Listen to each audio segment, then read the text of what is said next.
What motivates me is, first of all, knowing, having learned what the Word said about giving was very motivating for me. And then after having the experience of giving, and I don't want to say reaping the rewards, but seeing what God will do because of our obedience to what He said to do. Yeah. And so, and actually having the experience of giving and watching God do things even bigger than what you were either anticipating or needing. I think that was really helpful for me. If ministry is going to happen wherever we serve, where we've served, the fact that I have to do my part. It's no different than it is in my own home. If I don't do what I'm supposed to do as the breadwinner or the chief breadwinner in my home, is the fact that my family don't eat, my children don't have clothes, we don't have anywhere to stay. And it's no different in the body of Christ at the church. If I don't do my part, it's so easy to look across the table and say, why aren't you giving? Why aren't you giving? I have to ask the question, why am I not giving? Why do I have to look at others? I need to look inward and within myself. And when I do that, the fact that I try to constantly, do my part, it's always interesting at the end of the year, we take a look at our giving, and we're supposed to be giving 10%. I'm looking, we well over 10%. So how did it happen? And even with giving that 10%, we recognize that the fact that we have not gone out of meal, the bills are still paid, the roof is not leaking, and the gas still in the car. So all those things. So the fact that, once again, that God only requires or even asks in the fact of the 10 and trust me with the 90, man, He does so much more with that kind of a thing. I had an experience early on when I first learned about tithing, and I used to write everything down on an index card, and I had a friend who shared with me of what tithing was, a coworker, and so she had me to write down tithing on the first line.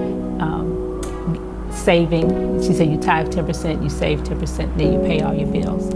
And so I had early on, I think I made it through the first week, made it through the second week. About the third week, I got to a point where everything on the index card was filled out, but my line balanced out to zero as to what I would have left.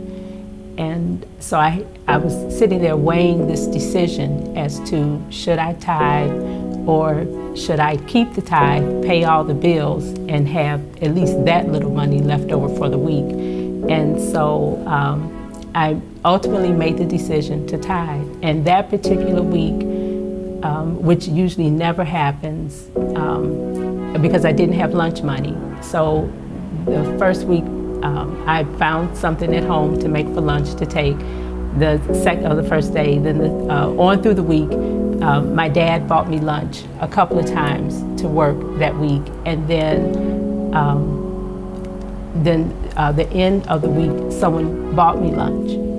And so it just spoke so loudly to me that if you just do what God says, He will take care of you. I remember coming home, and my wife told me there's no food. There was no food in the house. And so, as a man, that I took a shot, kind of a thing. And I remember I was laying on the bed, and she says to me, and when she mentioned it to me, I said, but I know God will provide.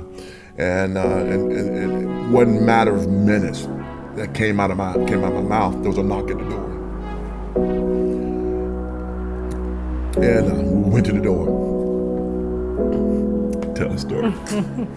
Our neighbor had come, a gentleman who lived across the field, and he had come over, and he said, he was older than us, he called us Mr. Sam and Miss Monica, and he said, Mr. Sam, he said, I cooked out, we barbecued, and we wanted to bring some food over for you and the family. And we ate for the week off of that, and he didn't know our situation, he didn't know what was going on with us, but God had put it on his heart to share, and it was right at the perfect time. It seemed like a lot at the time. It was basically a styrofoam tray of food, and I promise you, we ate for 3 consecutive day, it's almost as if the food continued to multiply. Well, and I'm saying all that to simply say that the fact that when it comes to the principle of tithing, God will provide. He's done it. He's shown us over the years. We've been married 27 years now, and throughout our marriage, we can point to incident after incident where God has been faithful, and we believe that God has been faithful because we've been faithful and been faithful to what He's asked us to do. I think, when you start out tithing, sometimes it's an obedient act. Yeah. But now it's an act of the heart, and it's something that we want to do. It's not even an issue, like, oh, I have to do this, or we have to write the check out, or we have to pay the tithes.